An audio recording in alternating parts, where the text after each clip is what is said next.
Hey guys, welcome back here to Intuitive Angling, and appreciate you guys swinging by the channel today to check the episode out.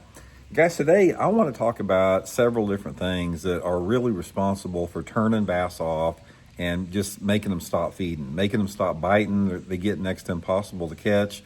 There's quite a few of them. There's a lot of different reasons for this, but I sort of want to identify what is about, I don't know, 5 or 6 of the main ones out there.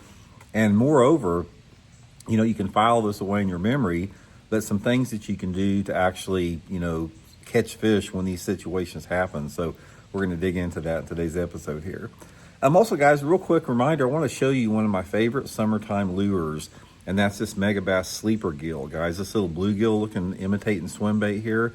This is an excellent bait in the summertime of the year to fish when those fish are feeding on spawning bluegills, because bluegills will spawn all summer long, and they spawn in the same type of areas that the bass had, like in the springtime. Take this sleeper gill, guys, put it like on 17-pound test fluorocarbon, and go back into those flat areas where you think those bluegills are spawning. They like to spawn around the back end of coves and under the shade of overhanging trees. Throw this sleeper gill out there, keep your rod tip high, and fish it about an inch or two into the water, and those bass will come out and clobber this thing when they're feeding on bluegill. So I'll put the sleeper gill link in my Tackle Warehouse link in the description of this video if you guys would like to pick up a couple of them through my link there. Super fun bait to fish, and they just hammer it when they get it. Also, one quick reminder, guys, anybody interested in booking a private on-the-water lesson with me, a one-on-one lesson, just go to my Facebook page, Intuitive Angling with Randy Blaukat, and you can shoot me a private message for details on that, so appreciate it. Okay, bass fishing's tough, man. Bass fishing is a complicated, difficult sport, and there's some things that make it a lot more difficult from time to time. And I want to talk about some of the factors and some of the things that happen that really shut the fish down. It shuts them down in a big way from biting. Okay, the first one, guys, if you get a heavy rain that makes the lake turn to chocolate milk in a hurry. Now, some of it can even help if you're in a real clear water lake and you get runoff. Everybody knows you can catch them on runoff. That's not what I'm talking about.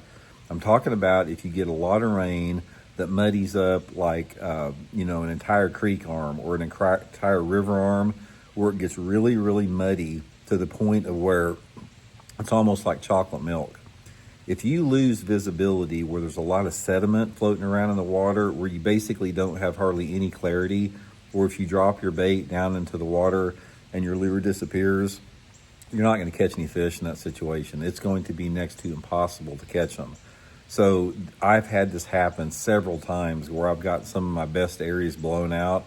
I'll give you one example. I was fishing the Bassmaster Top 100 tournament down at Lake Martin in Alabama many years ago, and I was leading the tournament after the first and second day. I led it the first day, led it the second day, and I was flipping a jig way up the river on laydowns.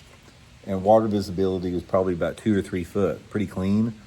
We had 6 inches of rain overnight, and I got up there the third day of the tournament, and it turned my area into chocolate milk.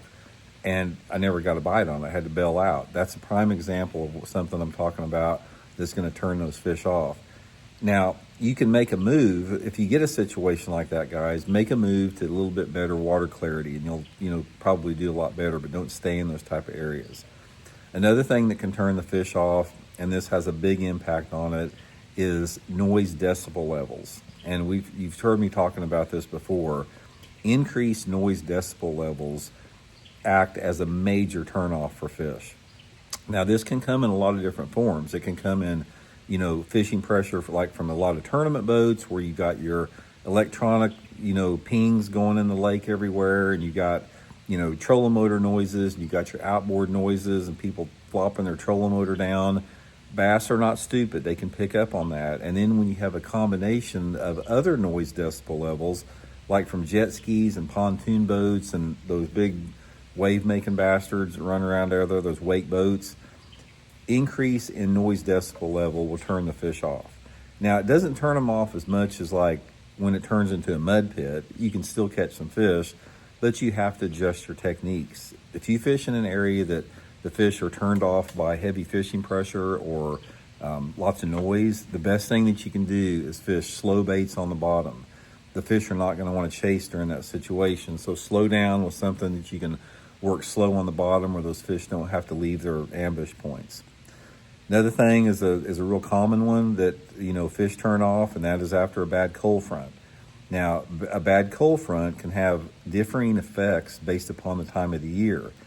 The worst two times for a cold front when you're fishing in a lake is the springtime and the fall time, especially if that water temperature is, in the between like 55 to 70 degrees. A bad cold front where you have a complete 180-degree shift in the wind, you lose your clouds, you get bright bluebird skies, you get a cold north wind with a temperature drop, it makes fish stop biting in those situations. Now, you can still adjust and you can still catch some fish here and there, but the fish change completely. If you're catching fish like on some type of reaction bait or moving lure like a topwater or a crankbait the day before the front went through, don't count on catching them the same way after that front went through. You're going to have to adjust your techniques and your tactics, based upon the type of lake that you're fishing. In the summertime and the wintertime, a front does not have near the effect on them. In fact, when a front goes through in the wintertime or the summertime, I don't notice much different at all. It has to do with the water temperature in the spring and the fall that will really, turn those fish off. Some other factors that you have in there is like rapidly falling water levels, rapidly rising water levels. I'm talking about something that happens very quick. If they're really, really sucking the bottom out of a lake, that can turn fish off. If it really comes up fast, that can turn fish off. Sometimes if they quit pulling current, if you're on a body of water that is a current generated lake, like some type of a TVA lake or a Coosa River lake, when they turn the current off, they can make them tough and very difficult to catch. But by far, the worst scenario that you can have is mud pit water. Chocolate milk water is the number one most difficult condition to catch fish in. You need to get out of there. So that's just a few of the things, guys, and a few things that you can do about it. Hope it helps you guys out. We'll talk later.